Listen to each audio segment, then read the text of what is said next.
പവിത്രം സീരിയലിന്റെ latest episode review ആണ് പറയുന്നത്. അങ്ങനെ വിക്രമിനെ കണ്ടുകൊടുത്തിന് അഭിലാഷ് ആകങ്ങനെ ഷോക്കായി നിൽക്കുമായിരിക്കും. വിക്രം ഭയങ്കര ദേഷ്യത്തിലങ്ങ് അഭിലാഷിന്റെ കൂട്ടരുടെ അടുത്തേക്ക് വന്നുകൊണ്ടതിന് വിക്രം പറഞ്ഞത്, എടാ നിന്നെയൊക്കെ വെറുതെ വിട്ടതാണ് ഞാൻ ചെയ്ത ഏറ്റവും വലിയ തെറ്റ്. ഈ വിക്രം ജീവിച്ചിരിക്കുമ്പോൾ എന്നെ കള്ളക്കേസിൽ കുടുക്കിയിട്ട് നീ അങ്ങ് വാഴാമെന്ന് വിചാരിച്ചോ? ഈ വിക്രമിനെ ശരിക്കങ്ങ് അറിയില്ല നിനക്ക്. നീ എന്നല്ല ആര് വിചാരിച്ചാലും ഈ വിക്രമിനെ ഒരിക്കലും തകർക്കാൻ പറ്റില്ല. അന്നേരം അഭിലാഷ് പറഞ്ഞിട്ട്, അതേടാ ഞാൻ തന്നെയാണ് നിനക്കെതിരായിട്ട് അങ്ങനെയൊക്കെ ചെയ്തത്. നിനക്ക് എന്ത് ചെയ്യാൻ പറ്റും? നിനക്കിപ്പോ തൽക്കാലം ജാമ്യം മാത്രമല്ലേ കിട്ടിയിട്ടുള്ളൂ. കോടതിയിൽ നിന്നും ഇനി നീ എങ്ങനെ രക്ഷപ്പെടുമെന്ന് നോക്കാം. ഇനിയിപ്പോ നീ എന്നെ അടിച്ചു കൊന്നാലും എനിക്ക് യാതൊരു കുഴപ്പമില്ല. നീ ഒരു സ്ത്രീ പീഡന കേസിലെ പ്രതിയാണെന്ന കാര്യം ലോകം മൊത്തം അറിയല്ലോ. അത് മതി എനിക്ക് എന്നൊക്കെ പറയട്ടെ അഭിലാഷ്. അഭിലാഷിന്റെ വാക്ക് കേൾക്കുന്ന സമയത്തിന് വിക്രമിന് അങ്ങ് ദേഷ്യം വന്നിട്ട് അഭിലാഷിനെ അങ്ങ് തല്ലി ചതക്കുന്നുണ്ട്. അതിനുശേഷം ചോദിക്കുന്നുണ്ട്, എടാ നിനക്കൊരിക്കലും ഇങ്ങനെയൊന്നും ചെയ്യാൻ പറ്റില്ല എന്ന കാര്യം എനിക്ക് നന്നായിട്ടറിയാം. പറയടാ ആരാടാ ഇതിന്റെ പിന്നിൽ? അങ്ങനെ എന്നെ ചതിച്ചിട്ട് നീ ജീവനോടെ ഇരിക്കടാ, നിന്നെ ഞാൻ കൊന്നുകളയുമെന്നൊക്കെ പറഞ്ഞു കൊടുത്തിട്ട് വിക്രം കത്തിയൂരിട്ട് നേരെ അഭിലാഷിന്റെ കഴുത്തിലേക്ക് അങ്ങ് വെക്കുന്നുണ്ട്. അന്നേരം അഭിലാഷ് ആകങ്ങനെ പേടിച്ച് വരച്ച് നിൽക്കുന്ന സമയത്തിന് വിക്രം വീണ്ടും ചോദിക്കുന്നുണ്ട്, പറയടാ ആരാടാ നിന്നെ കൊണ്ട് ഇതെല്ലാം ചെയ്യിപ്പിച്ചത് എന്ന് ചോദിക്കാണ്. ഡാ പറയടാ, മര്യാദക്ക് പറയുന്നതാ നിനക്ക് നല്ലത്. എനിക്കിനി മുന്നും പിന്നും നോക്കാനില്ല. ഇനിയിപ്പോ ജീവിതകാലം മുഴുവൻ എനിക്ക് ജയിലിൽ കിടന്നാലും യാതൊരു കുഴപ്പമില്ല. മര്യാദക്ക് നീ സത്യം പറയുന്നതാ നല്ലത്, അല്ലെങ്കിൽ പിന്നെ നിന്റെ ശല്യങ്ങ് അവസാനിക്കല്ലോ എന്നൊക്കെ പറഞ്ഞ ആ ഒരു കത്തി കൊണ്ടിങ്ങനെ കുത്താൻ ചെല്ലായിരിക്കട്ടെ വിക്രം. ആ സമയത്തിന് അഭിലാഷ് ആകങ്ങനെ പേടിച്ച് വിറക്കുന്നുണ്ട്. എന്നാൽ അഭിലാഷ് ഒന്നും തന്നെ വിട്ടു പറയുന്നില്ല എന്ന് മനസ്സിലാക്കിയതോടുകൂടെ തന്നെ വിക്രത്തിന് അങ്ങ് ദേഷ്യം വന്നിട്ട് കത്തിക്കൊണ്ട് അഭിലാഷിനെ ഇങ്ങനെ കുത്താൻ നോക്കുന്ന സമയത്തായിരിക്കട്ടോ വേദ ബാക്കിലൂടെ വന്നിട്ട് വിക്രം എന്നങ്ങ് വിളിക്കുന്നത്. ആ സമയത്തിന് വിക്രവും അഭിലാഷും ഇങ്ങനെ തിരിഞ്ഞു നോക്കുന്ന സമയത്തിന് വേദയുടെ കൂടെ കുറച്ച് പോലീസുകാരൊന്നും ഉണ്ടാവും. പോലീസുകാരെ കണ്ട ഉടനെ തന്നെ വിക്രം പയ്യെ ആ ഒരു കത്തി അങ്ങ് താഴേക്ക് ഇടുന്നുണ്ട്. പോലീസുകാരെ കണ്ട ഉടനെ തന്നെ അഭിലാഷ് നേരെ പോലീസുകാരുടെ അടുത്തേക്ക് വന്നുകൊണ്ട് തന്നെ പറയുന്നുണ്ട്, കണ്ടില്ലേ ജാമ്യത്തിൽ ഇറങ്ങിയിട്ട് പോലും അവന്റെ സ്വഭാവം കണ്ടില്ലേ സർ? ഇത്തരം റേപ്പിസ്റ്റുകളെ ഒരിക്കലും പുറത്തു വിടില്ല സർ എന്നിങ്ങനെ അഭിലാഷ് പറഞ്ഞു തീരുന്നതിന് മുൻപേ തന്നെ വേദക്കങ്ങ് ദേഷ്യം വന്നിട്ട് അഭിലാഷിന്റെ കർണം നോക്കിയിട്ട് ഒരൊറ്റ ഒന്നങ്ങ് പൊട്ടിക്കും. അന്നേരം എല്ലാവരും അന്താളിച്ചിങ്ങനെ വേദയെ നോക്കി നിൽക്കുന്ന സമയത്തിന് വേദ അഭിലാഷിനോട് ചോദിക്കുന്നുണ്ട്, ആരാടാ റേപ്പിസ്റ്റ്? ആ വാക്ക് നീ ഇനി ഒരിക്കലും മിണ്ടിപ്പോവരുത്. നിനക്കാണ് അമ്മയും പെങ്ങളെയും തിരിച്ചറിയാത്തവൻ. എന്നിട്ട് അങ്ങനെയുള്ള നിന്റെ സ്വഭാവമാണ് നീ എന്റെ വിക്രമിന്റെ തലയിൽ കെട്ടിവെക്കാൻ ശ്രമിച്ചത്. എന്നിട്ട് എന്റെ വിക്രം റേപ്പിസ്റ്റ് എന്നോ? എടോ അത് പറയാനുള്ള യോഗ്യതയെങ്കിലും നിനക്കുണ്ടോ? നീ അല്ലേടാ വിക്രമിനെ ചതിക്കാൻ നോക്കിയത്. നീ പറഞ്ഞിട്ടല്ലേടാ അവന്മാര് അന്ന് വിക്രമിനെ ചതിക്കാൻ വേണ്ടിട്ട് ആ വീട്ടിലേക്ക് പറഞ്ഞു വിട്ടത്. വിക്രമിനെ ചതിച്ചത് നീയാണ് എന്ന കാര്യം മറ്റാരും അറിയില്ല എന്ന് നീ വിചാരിച്ചോ എന്നിങ്ങനെ വേദ തുറന്നടിച്ചങ്ങ് ചോദിക്കുന്ന സമയത്തിന് ആകെ ഇങ്ങനെ പേടിച്ച് വരച്ച് നിൽക്കായിരിക്കട്ടെ അഭിലാഷ്. എന്നാൽ വേദയുടെ ഇങ്ങനെയുള്ള പെർഫോമൻസ് എല്ലാം കണ്ടിട്ട് ഒട്ടും വിശ്വസിക്കാൻ കഴിയാതെ വിക്രം ഇങ്ങനെ വേദയെ തന്നെ നോക്കി നിൽക്കുന്നുണ്ട്. എന്നിട്ട് വേദ ഇങ്ങനെ അഭിലാഷിനോട് പറഞ്ഞിട്ട്, നീ ഒക്കെ ചേർന്നിട്ട് വിക്രമിനെ ചതിക്കാൻ വേണ്ടിട്ട് കൊണ്ടുവന്നില്ലേ ഒരു പെണ്ണ് രമ്യ? അവളിപ്പോ ഏതായാലും SP ഓഫീസിലുണ്ട്. അവളൊന്നും ഇനി ഒരിക്കലും രക്ഷപ്പെടാൻ പോകുന്നില്ല. വിക്രമിനെ ചതിച്ചതിന്റെ പിന്നിൽ ആരൊക്കെയുണ്ടോ അവരൊക്കെ ഇനി അഴിയണം. എടോ ഇതൊക്കെ നീ ചെയ്തു വെച്ചിട്ടും ഇതൊന്നും ആരും കണ്ടുപിടിക്കില്ല എന്ന് നീ കരുതിയോ? എടോ ഞാൻ ആരാണെന്ന് നിനക്കറിയാമോ? വേദ ശങ്കരനാരായണൻ. ജസ്റ്റിസ് ശങ്കരനാരായണന്റെ മകളാണ് ഞാൻ. മാത്രമല്ല നിയമം പഠിച്ചവളാണ് ഞാൻ. മാത്രമല്ല വിക്രമിന്റെ ഭാര്യയാണ് ഞാൻ. എന്റെ ഭർത്താവിന് ഇങ്ങനെ ഒരു ഗതി വന്ന സമയത്ത് ഞാൻ ഒന്നും മിണ്ടാതെ കയ്യും കെട്ടി നോക്കി നിൽക്കുമെന്ന് നീ വിചാരിച്ചോടാ? ഇനി ആരൊക്കെ ചേർന്ന് വിക്രമിനെ അവിശ്വസിച്ചാലും എന്റെ വിക്രമിനെ എനിക്ക് 100% വിശ്വാസമാണ്. ഇനി ആരൊക്കെ തന്നെ വിക്രമിനെ എത്ര കുറ്റപ്പെടുത്തിയാലും എനിക്ക് 100% വിശ്വാസമാണ് എന്റെ വിക്രമിനെ. ഒരിക്കലും വിക്രം ഇങ്ങനെ ഒരു തെറ്റ് ചെയ്യില്ല എന്ന കാര്യം.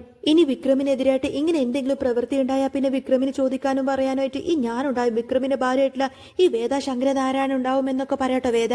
വേദയുടെ വാക്കെല്ലാം കേൾക്കുന്ന സമയത്തിന് വിക്രം ഒന്നും മിണ്ടാതെ അമ്പരന്ന് വേദയെ ഇങ്ങനെ നോക്കി നിൽക്കായിരിക്കും. ആ സമയത്തിന് വേദ ചോദിക്കുന്നുണ്ട്, അല്ല സാർ എന്താ ഒന്നും മിണ്ടാതെ നോക്കി നിൽക്കുന്നത്? ഇവനെ ഇപ്പൊ തന്നെ SP ഓഫീസിലേക്ക് കൊണ്ടുപോയിട്ട് ഇവനെ കൊണ്ട് തന്നെ എല്ലാ സത്യങ്ങളും പറയിപ്പിക്കണം. ഇന്നത്തോടെ തന്നെ എന്റെ വിക്രം നിരപരാധിയാണ് എന്ന കാര്യം നാട്ടുകാരും വീട്ടുകാരും അങ്ങനെ എല്ലാവരും അറിയണം. എന്നിട്ട് വേദ നേരെ വിക്രമിന്റെ അടുത്തേക്ക് ചെല്ലുന്നുണ്ട് എന്ന് മാത്രമല്ല വിക്രമിന്റെ കൈ തന്റെ നെഞ്ചോട് ചേർത്ത് പിടിച്ചുകൊണ്ട് തന്നെ വിക്രമിനെ വലിച്ചഴിച്ച് അവരുടെ മുന്നിലേക്ക് കൊണ്ടുവരുന്നുണ്ട്. എന്നിട്ട് വേദ പറയുന്നുണ്ട്, ഈ വിക്രമിന് ചോദിക്കാനും പറയാനും ആരുമില്ല എന്ന കാര്യം നിങ്ങൾ വിചാരിക്കണ്ട. ഞാൻ വിക്രമിന്റെ ഭാര്യയാണ് എന്ന അവകാശത്തിൽ തന്നെ പറയാണ്. വിക്രമിനെ തൊടാൻ ആർക്കും കഴിയില്ല എന്നിങ്ങനെ വേദ പറയുന്ന സമയത്തിന് അഭിലാഷിനെ കൂട്ടിക്കൊണ്ട് തന്നെ പോലീസുകാരെല്ലാം തന്നെ SP ഓഫീസിലേക്ക് പോകും.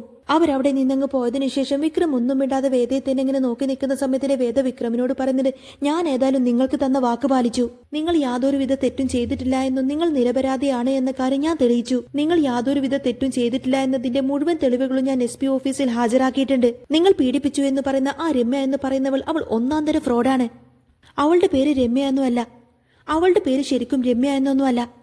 അവൾ പല സ്ഥലങ്ങളിലായിട്ട് പല കേസുകളിലൊക്കെ അകപ്പെട്ടിട്ട് പല സ്ഥലത്തും അവൾക്ക് പല പേരുകളാണ്. അതറിയാമോ നിങ്ങൾക്ക്? വേദയുടെ വാക്കെല്ലാം കേട്ടിട്ട് ഒന്നും മനസ്സിലാവാതെ ഒന്നും വിശ്വസിക്കാൻ കഴിയാതെ നിൽക്കുമായിരിക്കട്ടെ വിക്രം. അന്നേരം വേദ പറഞ്ഞിട്ട് അവളെ SP ഓഫീസിൽ വെച്ചിട്ട് പോലീസുകാരെല്ലാം ചോദ്യം ചെയ്ത സമയത്തിന് അവൾ കൃത്യമായിട്ട് മണി പോലെ ഉത്തരം പറഞ്ഞു. അവളെ കൊണ്ട് ഇതെല്ലാം ചെയ്യിപ്പിച്ചത് അഭിലാഷാണ് എന്ന കാര്യം. അതുകൊണ്ട് തന്നെയാണ് ഞാൻ പോലീസിനെയും കൂട്ടിയിട്ട് അവനെ തേടി ഇങ്ങോട്ടേക്ക് വന്നത്. എന്നിട്ട് എല്ലാ കാര്യങ്ങളും ഞാൻ ക്യാമറയിൽ പകർത്തിയിട്ടുമുണ്ട്. നിങ്ങൾ നിരപരാധിയാണ് എന്ന കാര്യം ലോകം മൊത്തം അറിയും. നാളെ പത്രത്തിലും വാർത്തയിലും അങ്ങനെ എല്ലായിടത്തും അറിയും വിക്രം സുധാകരൻ യാതൊരുവിധ തെറ്റും ചെയ്തിട്ടില്ല എന്ന്. വിക്രം സുധാകരൻ നിരപരാധിയായിരുന്നു എന്നും നിങ്ങളെ കള്ളക്കേസിൽ കുടുക്കിയതാണ് എന്ന സത്യം നാളെ ലോകം മൊത്തം അറിയും. ഇനി നിങ്ങൾ പറ, നിങ്ങൾക്ക് വേണ്ടിയിട്ട് ഞാൻ ഇത്രയൊക്കെ ചെയ്തില്ലേ, എന്നിട്ട് പോലും നിങ്ങൾക്ക് ഇപ്പോഴും എന്നെ വിശ്വാസമില്ലേ? ഇനി നിങ്ങൾ തന്നെ പറ, ഞാനാണോ നിങ്ങളുടെ ജീവിതത്തിലെ എല്ലാ നാശങ്ങൾക്കും കാരണം എന്നിങ്ങനെ വേദ ചോദിക്കുന്ന സമയത്തിന് വിക്രമിന് പിന്നെ ഒരു അക്ഷരം പോലും മിണ്ടാൻ കഴിയാതെ വേദയെ തന്നെ ഇങ്ങനെ നോക്കി നിൽക്കായിരിക്കും വിക്രം. എന്നിട്ട് വിക്രം ഇങ്ങനെ വേദയോട് പറഞ്ഞിട്ട്, ഒരാളെ കൊന്നിട്ട് ജയിലിൽ പോയിരുന്നെങ്കിൽ ഒരു അന്തസ്സുണ്ടെന്നെങ്കിലും ഞാൻ കരുതിയേനെ. പക്ഷെ യാതൊരു തെറ്റും ചെയ്യാതെ ഒരു സ്ത്രീ പീഡന കേസിൽ അകത്തായിട്ട് ജയിലിലേക്ക് പോകുന്നതിലും നല്ലത് ഞാൻ അങ്ങ് മരിക്കുന്നതായിരുന്നു എനിക്ക് ഇഷ്ടമെന്നൊക്കെ പറയും. അന്നേരം വേദ ചോദിക്കുന്നത്, അങ്ങനെ നിങ്ങളെ ഞാൻ മരണത്തിന് വിട്ടുകൊടുക്കോ, നമുക്ക് വീട്ടിലേക്ക് പോവാമെന്നൊക്കെ പറഞ്ഞ് വേദങ്ങനെ വിക്രമിന്റെ കയ്യും പിടിച്ചു വലിച്ച് ബൈക്കിന്റെ അടുത്തേക്ക് പോവാണ്. വിക്രം ഏതായാലും വേദയെ കൂട്ടിയിട്ട് ഒന്നും മിണ്ടാതെ വീട്ടിലേക്ക് പോവായിരിക്കും. ഈ സമയത്തിന് വീട്ടിലാണെങ്കിൽ നന്ദിനിയും അതുപോലെ ശ്രീജയ്ക്ക് വിക്രമിനെ പറ്റി തന്നെ സംസാരിച്ചുകൊണ്ടിരിക്കുകയാണ്.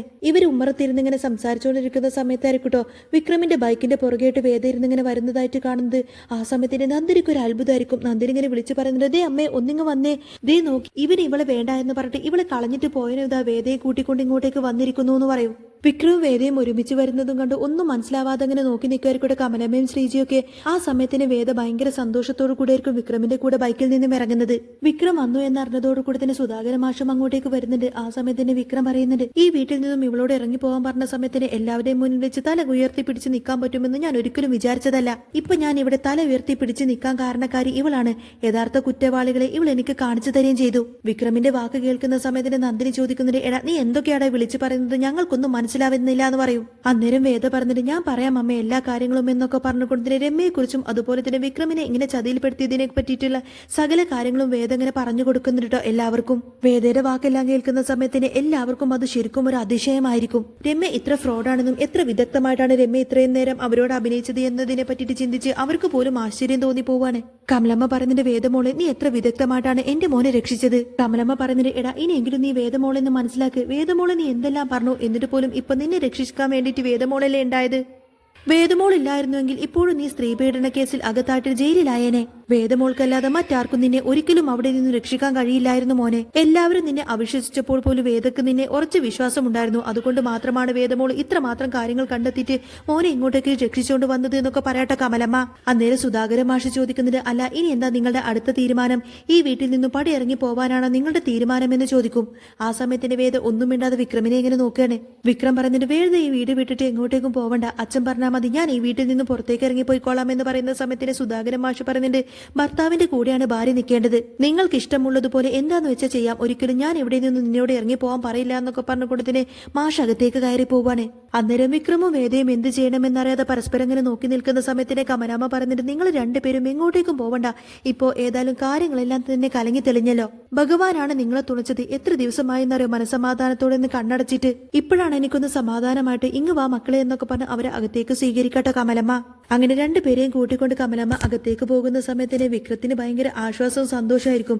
അതുകൊണ്ട് തന്നെ വിക്രം ഇങ്ങനെ വേദയെ നോക്കി ചിരിക്കുന്നത് കാണുന്ന സമയത്തിന് നന്ദിനിക്ക് അങ്ങ് ദേഷ്യം വരും. ഈ ഒരു സംഭവത്തോട് കൂടിയായിരിക്കട്ടെ വിക്രമിന്റെ മനസ്സിൽ ശരിക്കും വേദയോട് ഇഷ്ടം സ്നേഹമൊക്കെ തോന്നിപ്പോകുന്നത്. ഇത്ര കാലം വിക്രം ചിന്തിച്ചു വെച്ചിരിക്കുന്നത് തന്റെ ജീവിതം തുലക്കാൻ വേണ്ടി മാത്രമാണ് വേദ തന്റെ ജീവിതത്തിലേക്ക് കടന്നു വന്നത് എന്നാണ്. വേദയുടെ മനസ്സിൽ മറ്റു പല ലക്ഷ്യങ്ങളൊക്കെ ഉണ്ട്. അപ്പോൾ അതൊക്കെ പൂർത്തീകരിക്കാൻ വേണ്ടി മാത്രമാണ് വിക്രമിന്റെ ജീവിതത്തിൽ വേദ ഇങ്ങനെ കടിച്ചു പിടിച്ച് നിൽക്കുന്നത് എന്നായിരിക്കും വിക്രം വിചാരിച്ചിരുന്നത്. എന്നാൽ ഈ ഒരു സംഭവത്തോട് കൂടി തന്നെ വിക്രമിന് ഏതായാലും വേദയിലുള്ള ആ ഒരു യഥാർത്ഥ സ്നേഹം മനസ്സിലാവുന്നുണ്ട് എന്ന് മാത്രമല്ല, ഇനി അങ്ങോട്ടേക്ക് ശരിക്കും വിക്രമും വേദയും തമ്മിലുള്ള ആ ഒരു കട്ട റൊമാൻസ് ആയിരിക്കട്ടെ നമ്മൾ കാണാൻ പോകുന്നത്. അപ്പോൾ പവിത്രം സീരിയലിന്റെ അപ്കമിംഗ് റിവ്യൂസും ഡെയിലി റിവ്യൂസും ഒക്കെ നിങ്ങൾക്ക് എന്നും കേൾക്കാൻ താല്പര്യമുണ്ടെങ്കിൽ തീർച്ചയായിട്ടും നിങ്ങൾ എന്റെ ചാനൽ സബ്സ്ക്രൈബ് ചെയ്യാനും സപ്പോർട്ട് ചെയ്യാനൊന്നും മറക്കല്ലേ.